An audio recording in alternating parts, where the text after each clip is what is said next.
welcome to Downriver Rescue Connection. I'm your host, Patty Radikovich, and it's my pleasure to bring you information on animal-related topics in the animal rescue community.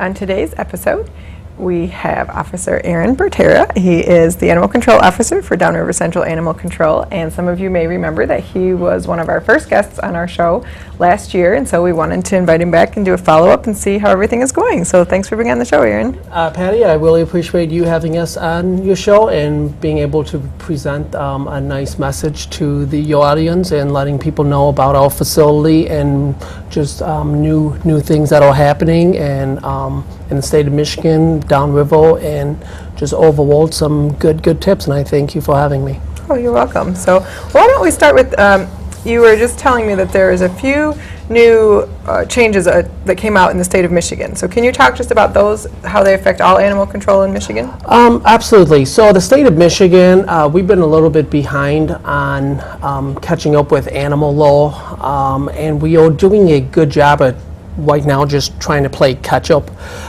One of the few things that we have done in the past few years is one, we have eliminated all gassing in animal shelters. This is a huge improvement from previously where animals will carbon monoxide. That was the form of euthanasia. Now everything is done through injection.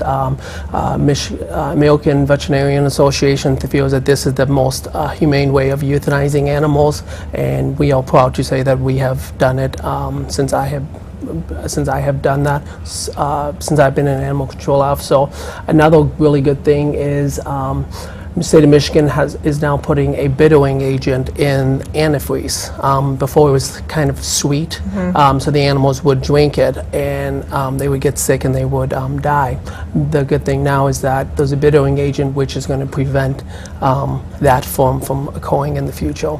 So these are just some of the few things that the state of Michigan is doing. There's a lot more things in the grapevine, but they have not materialized yet. Okay, great. So it's good to know that things are still happening at the state level to progress to more humane methods. It's a little slow, but at least I think the main thing is dialogue and at least something's moving, and I think that's a positive thing. Great. So let's talk specifically about your facility and DCAC. Now I know when you came on last time, you had talked about the consolidation and how it was working, and I know you guys were still ironing out the kinks at that time. So how has that been going, and how does it actually work? Well, let me explain a little bit about what DCAC is. DCAC is Downriver Central Animal Control Agency. What it is a cooperation between Allen Park, Lincoln Park, Southgate, and Wyandotte, with the cities and animal control and cities trying to find ways of saving money, provide better services. Instead of having 3 to 4 different locations for if you lose a pet, you're going to all these different locations trying to find your missing animal. Now what we have is we have one centralized location. We have 2 facilities. One is in Southgate. This serves as the intake facility. All the animals, they come into this facility where we try to find the homes. And if we're unable to do that after the state required hold time, we will then send them over to our adoption facility in Wyandotte. The good thing about this system is that the Wyandotte facility just concentrates fully on adoptions. So basically, every animal they get out is one more animal that they can bring in. And with Southgate, we basically bring in everything. And so we are constantly trying to find the owners, and Wyandotte is not focusing on new intakes. They're focusing on the adoptions and finding new homes for the animals. So the system's working out pretty well, and I do have some statistics that I would like to explain. From the last bit of statistics that we have that were truly accurate was from 2011. This is going to be from the Allen Park, Lincoln Park, Southgate, and Wyandotte facility. In that time period, all of the facilities brought in about 2,400 animals when you combine them all together. With that, they had a 25% euthanasia rate. So 25% of the animals coming into these facilities were euthanized. And then finding the homes for these animals was at 18.66%, which basically means the animals had an 18% chance of getting sent back to the owners and a 25% chance of being put down. So this year, just from today, we can tell you our percentage now is 29% of the animals coming into our facility now have that's a percentage of them going back to the owners. So that's an increase of 10% of the animals we're saving. Also, our euthanasia rate is below 6%. We are classified as a no-kill facility. Most of the animals that we have unfortunately had to put down, they had some type of medical or aggression issue in which we were not able to adopt them out safely to the back into the public. Okay. So overall, the consolidation is going pretty well. The numbers are showing that it's easier for people to come to one place to find their missing animal than have to go to many different locations. And with the times changing, we are using technology as a way of as boosting these animals. Before, you used to have to come into all these facilities and look to see with what we had. You might want to sort an animal, but we may not have it today, and you had to visit each and every facility. Now we use Facebook, we use Adopt-A-Pet, we use social media to get these animals out there. And I mean, so you're getting the animals being shared hundreds, if not thousands, of times within just a few hours, and this is one of the main things that's drastically increasing our success rate, and is the exposure to letting people know that, you know what, just because you live in this local area doesn't mean that somebody outside this area may be interested in this animal. And we've got people coming from all over the place looking at our animals. Okay. So now there was a couple of things when you were naming those statistics that I wanted to talk a little bit more about. First of all, this is something that you brought up on the last show too, is you talked about the statistics of the animals being reunited with their owners. But I know one of the pet peeves is that a lot of the animals come in with no ID, even though they're owned pets. So talk a little bit about that and how that's a struggle. It's a very much of a struggle. 95% of the animals that we get into our facility that we pick up come in with no identification. They may have a collar on, but it has no identification for us to find the owners. If they are microchipped, people are not registering those chips. And what people need to understand that if you want your animals not to end up in an animal shelter, all you have to do is put your name and your phone number and make sure it's correct. And if you move, change it. And if you get a new phone number, change the phone number. You have all these local super Kmart's, Mayo's, PetSmart that does engraving at the store, relatively inexpensive. And people, when they find these animals, they will call you before they call us. Because nobody, let's face it, nobody wants to see an animal come to an animal shelter. So the main thing to keep your animals outside of an animal shelter is just put a tag on him with your phone number, and people will call you before they call us. And that's one of the biggest things I must stress, is that you need to put identification on your animal, basically. Right. And I think a lot of people, they have a misconception, is that they think that most of the animals come in are just simply strays, and that's not the case, because a lot of them, they come in, we know that these were owned pets because you could tell that some of them were well taken care of, some of them were already fixed. And so they're not necessarily just strays, as they don't have the ID and it's hard to reconnect them. Basically, the way the state of Michigan defines us, our strays are any animals that we pick up off the street.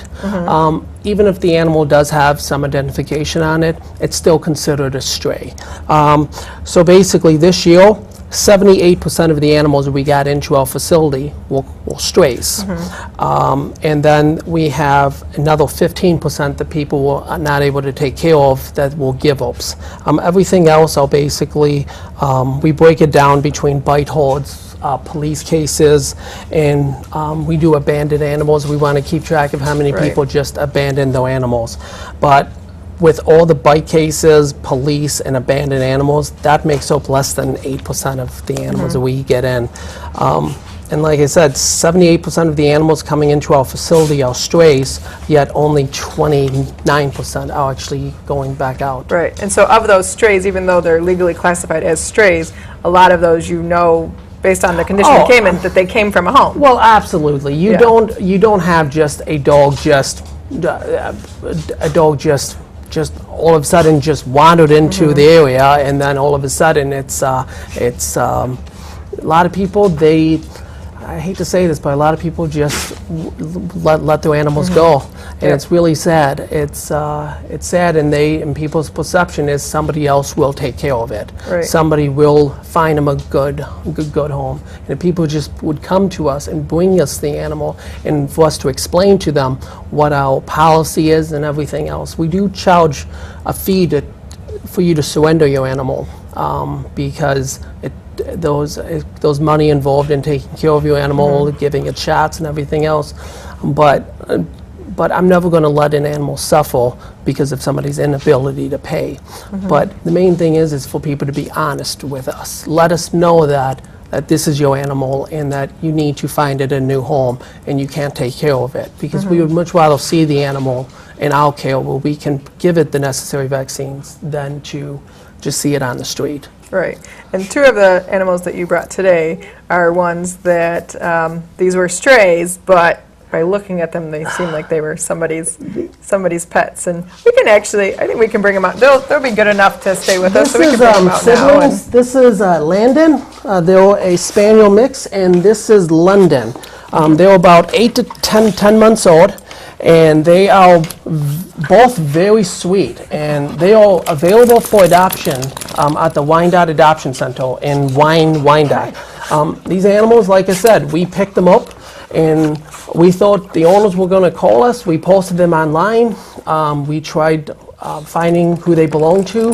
They had no identification on them, and so right now we are come here. Oh, they're fine. We are placing them up for adoption, and for anybody who says that you can't get a purebred in an animal shelter, I basically tell them, well, you need to come on down and look harder, because these animals go very quick. And these have just been placed up for adoption today, and they've got already several applications on them. That's great. And so these are animals. They're young. You got a lot of people who just they get puppies and they don't think they're going to get as big, or they have to devote too much time to them, and so that's another reason why they give them up. And like I said, animal shelters, we do the best job we can at getting these animals into homes. And all of our animals, state of Michigan requires us to take a deposit of $25 for every animal that we adopt out that is unfixed. And that $25 is refundable as long as you get the animals fixed within a certain amount of time period. Well, we kind of found out that people would rather not take their animals and spend $200, $300 to the vet and get them fixed. They would just rather forfeit the money. And the problem is every unwanted little was one more animal that we had to find a home for. So one of the biggest things about Downriver Central's policy is that all of our animals are fixed prior to adoption. We will not adopt out an unfixed dog under normal circumstances. Because, like I said, we don't want these animals to be used for breeding. The olden days, you could go into an animal shelter and you could just say, I want this one, and they were more than happy to give them away. But now, animal control is changing. We used to be called the dog catcher. To be honest with you, if all I had to do was just catch dogs, my life would be so much easier. Not only do I have to catch the dogs, but now I have to take care of them. Now I have to vaccinate them. Now I have to get them spayed, neutered. Now I put them up online, do applications, adoptions, do vet checks. There's so much more involved now than previously. But the thing is the previous way of doing it didn't work, of us Right. just picking these animals up, sending them out. I mean, right now it's kitten season. We have got, I mean, we probably have had about 200 kittens in the past 2 months. And it's just, and the main thing is spaying and neutering your animal. And it's Right. very simple. Don't let your cat go outside. And if for some reason he does, make sure he's fixed, because you've got all these local spay and neuter clinics. One's local. They are for discounts for low income. They are for all sorts of programs to eliminate the overmass of pet population. And I mean, every animal that comes into a shelter, or every animal you breed, is one less animal we can find Right. a home for. Exactly. And so it's great that you guys are getting everything fixed now, and that's why people, wonder, like you said, you can't just go into a shelter now and say, oh, just give me that one, and they just readily give them up. Now you have to go through an adoption process, just like you would with the rescue group. A lot of people, they go on a whim. They say, they look at animals, unfortunately, as an accessory. They look at them as in, this is something I want today, maybe I can put it on and use it, and then when they get tired of it, they just want to put it in a cage or tie it out back, and then just deal with it whenever they want to deal with it. When you adopt an animal, it's a lifetime commitment, anywhere from 8 to 15 years, depending on the breed. And like I said, we want to make sure that we're adopting you this animal today, and you're not going to bring us back this animal in a month, 6 months Right. from now. And a lot of people scrutinize our adoption procedures, but we've had very few people who bring the animals back to us, because we are so strict on the adoptions. Okay, Because All right. Well, let's change topics a little bit. I know Okay. you wanted to talk about the misconceptions that some people have about this no-kill status. So can you talk about that? no-kill status is everybody wants to, if they are giving up an animal, or if they find an animal, people's last conception is to bring the animal to an animal shelter, because a lot of people feel back in the day, a lot of organizations, a lot of movies portray animal shelters, dog catchers as the villain. They show these places very dark, very dreary, and it's basically a very scary place, and they think that these animals that are very sweet are going to be euthanized. And so a lot of people want to know if organizations are a no-kill facility. And no-kill is great, but people have a misconception of it. No-kill facility basically means 90% of the animals coming into the facility are adopted out. So that means 10% of the animals can be euthanized and still be considered no-kill. And there's so many different variations between what they consider adoptable and unadoptable. And so basically, when you ask what a no-kill status is, what you should ask, not are you no-kill, you should ask them, what is the percentage of dogs leaving your facility? What are the chances of this animal finding a home? Because I can't comment on whether or not an animal is going to find a home. I can only comment on that we have had a 94% chance of animals getting into homes, and the animals that didn't get into homes were because of severe aggression or severe medical issues. And if your dog is healthy, then there should be no reasons why it should be euthanized. And a lot of people feel that animal control, we hate animals. We don't like animals. That's actually far from the truth. We love what we do. We love our job, and it is what we try to do is end the homeless population. We try to take care of people's irresponsibility. We're a very easy target for people to attack because there's a face to us. We had a German Shepherd that just came into our facility last week. This German Shepherd, he was older, probably 8 to 10 years of age. It looks like he spent most of his life outside. And it looked like he laid underneath a vehicle, and his entire coat was just completely soaked in oil, in motor oil. And we get these animals, and these are what comes into us. We don't get to pick and choose what condition they come in. We get these animals, and and we treat the animals. We contact various organizations. We got the animal bathed, groomed, and the animal's doing so much better. And he's available for adoption at wacshelter.com. And people's misconception is we are here to take care of these animals, and we are here to find these animals homes. And the public is the best place to find these animals homes. Is like our page, Downriver Central Animal Control. Share our post that we post. Every animal comes into our facility, we take a picture of it, we post it online. You may not be interested in this dog, but you have 500 friends. One of them will be interested. Right. And we always direct as a rescue when people call us and say, hey, I found a stray.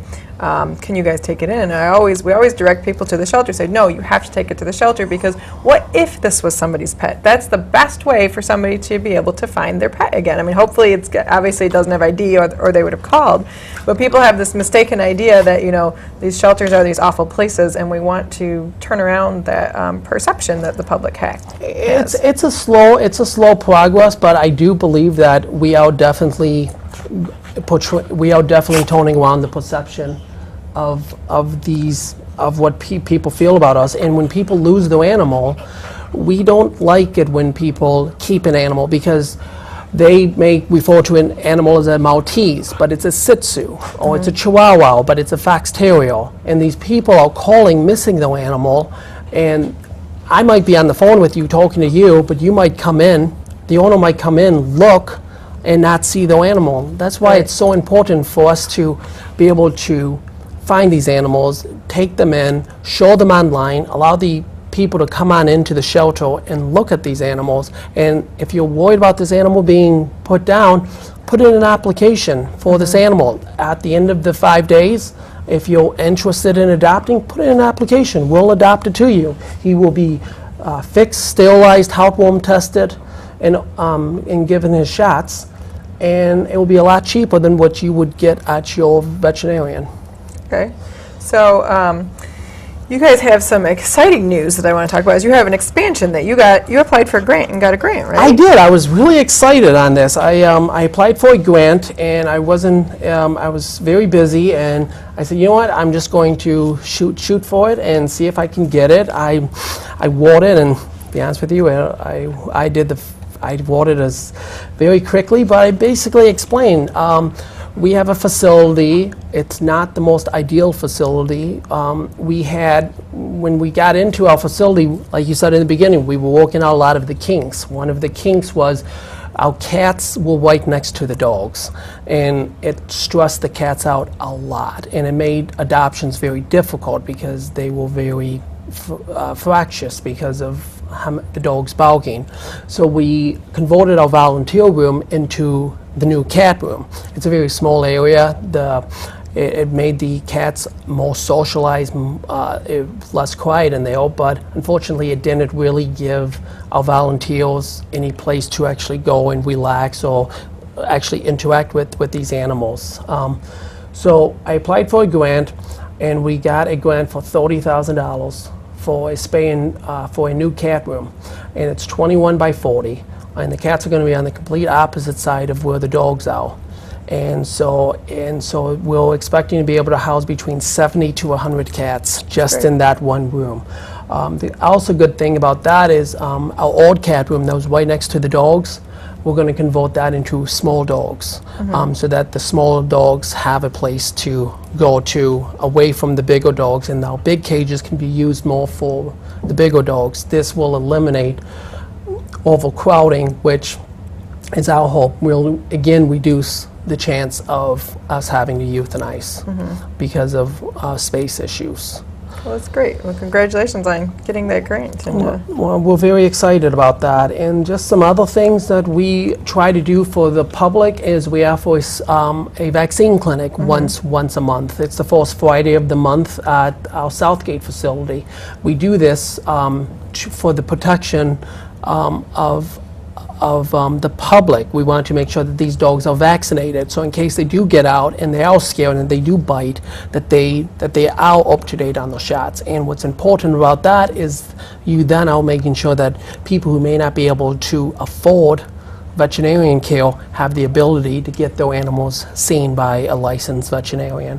So we are definitely improving. We're definitely we've only been open a year, the facility, and like I said, we have big plans ahead of us.